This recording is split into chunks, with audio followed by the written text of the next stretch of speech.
Et c'est un peu la dimension qui nous a été donnée comme mission, de travailler pour se projeter, travailler pour être proche de la population. La politique de l'APA et de la PCH qui est mise en œuvre par la CTM n'est pas acceptable. Les personnes âgées méritent mieux. Nous allons modifier, structurer et porter à proximité les aides nécessaires pour que les personnes âgées de la Martinique soient mieux servies, dans les bons délais, organisées et surtout dans la proximité.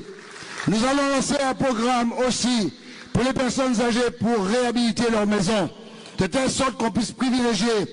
Je n'ai rien contre les EHPAD, mais je veux absolument privilégier la résidence hors les murs, c'est-à-dire garder le plus longtemps possible maman, papa qui bazote manger, qui aide des autres, qui éduque les autres. Il faut absolument le garder sur place, tant qu'on peut garder sur place papa et maman.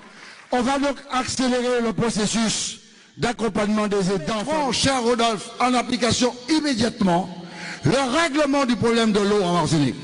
Séguino sera réalisé dans les délais les plus rapides possibles. Il ne s'agit pas là de dire qu'on va régler des comptes. Quel compte qu'on règle? On n'a jamais voulu faire quoi que ce soit. Non, il faut régler le problème de Séguino. Mais Séguino, ce n'est pas la seule chose qui va régler le problème de l'eau en Martinique. Nous irons plus loin, cher Rodolphe. Nous allons créer une gouvernance unique de l'eau. Nous allons demander un prix unique de l'eau.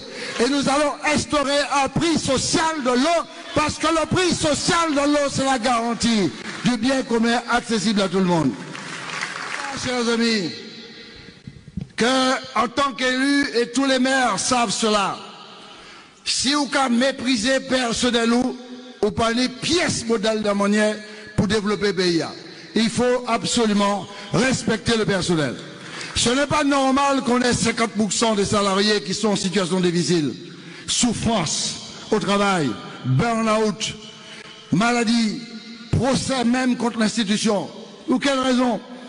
Parce que ce sont des personnes, je le dis comme je le pense, qui sont maltraitées.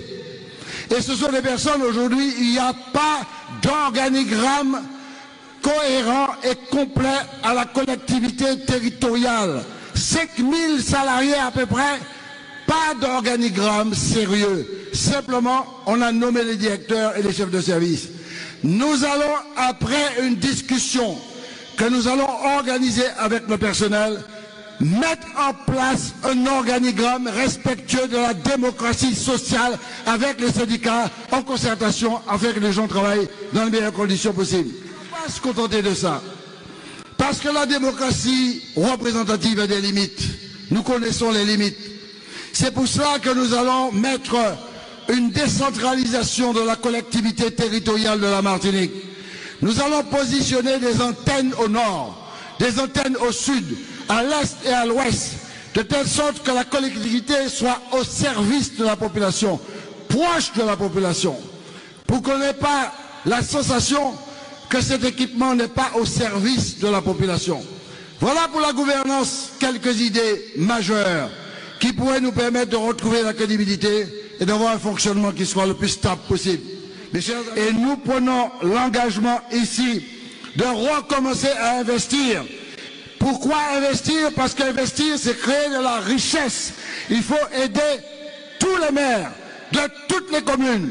Je ne ferai pas ce que Didier Laguerre a subi, c'est-à-dire un président de collectivité qui refuse d'aider la ville de Fort-de-France parce que la ville de Fort-de-France est du Parti progressiste martiniquais.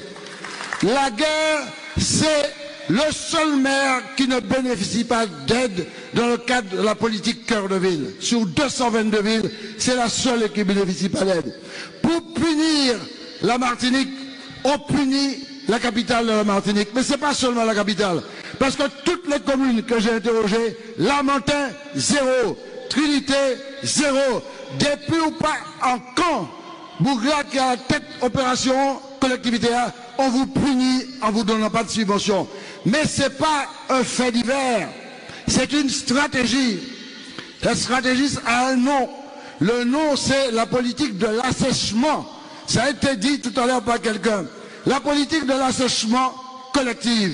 commence par l'assèchement du maire, pour rendre le maire impopulaire, pour qu'on soit aigri contre le maire, pour qu'on ne lui fasse pas crédit, on l'assèche financièrement pour revenir à la fin de dire monsieur pas qu'à faire rien, madame pas qu'à faire rien, on tue politiquement l'individu. Je le dis comme je le pense, c'est un crime politique dégueulasse. Je ne ferai jamais ça à aucun maire de la Martinique, quelle que soit sa tendance politique. Je ne ferai pas ça.